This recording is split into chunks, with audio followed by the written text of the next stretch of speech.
Welcome to another episode here on Warfront Pulse.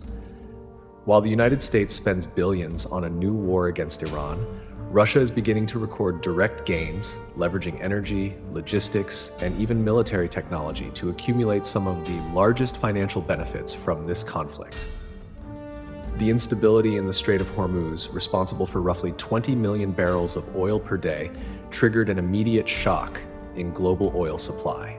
Brent crude, which was trading around $73 in late February, surged past $110 by mid-March, with peaks approaching $120.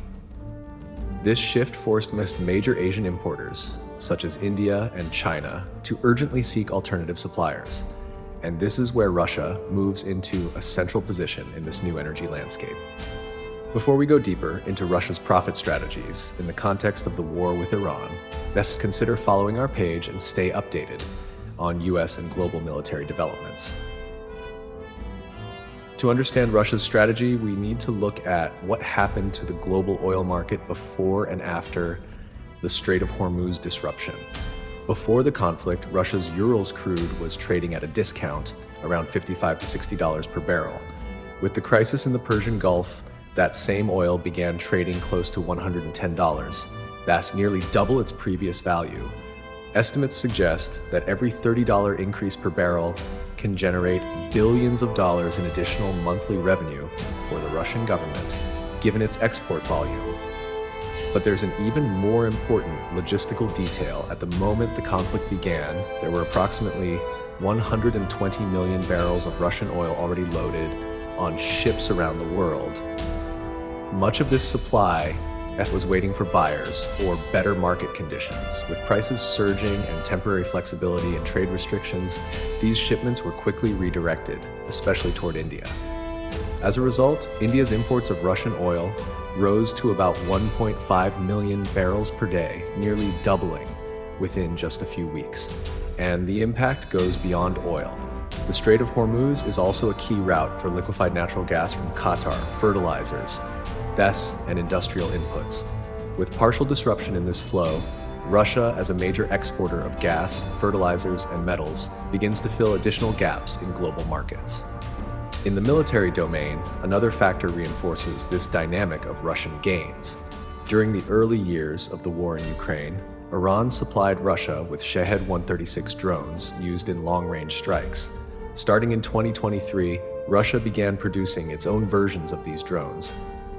In facilities such as the Alabuga plant in Tatarstan, these versions received significant technical upgrades, including improvements in engines, navigation systems, electronic resistance, and satellite communication integration. Now, according to reports from outlets like the Financial Times, the New York Times, and the Guardian, there are indications that Russia has begun sending these upgraded versions back to Iran. In other words, a system originally supplied by Tehran returns enhanced through real combat experience. There are also reports of intelligence sharing, including monitoring data and satellite imagery, although operational details have not been officially confirmed. But the central point is strategy. Russia does not need a quick US victory against Iran. In fact, the longer the Strait of Hormuz remains under pressure, the better it is for Russia. A prolonged conflict keeps energy prices high, sustains global pressure, and forces the United States to consume resources on a large scale. This includes missiles, defense systems, and logistics, reducing the availability of these same resources for other regions, such as Ukraine or the Indo-Pacific. All of this creates a scenario where Moscow increases revenue, strengthens partnerships, and watches as its main rivals spread their attention and resources. What this situation reveals is a recurring pattern in modern conflicts. The biggest beneficiary is not always the one directly involved in the fighting.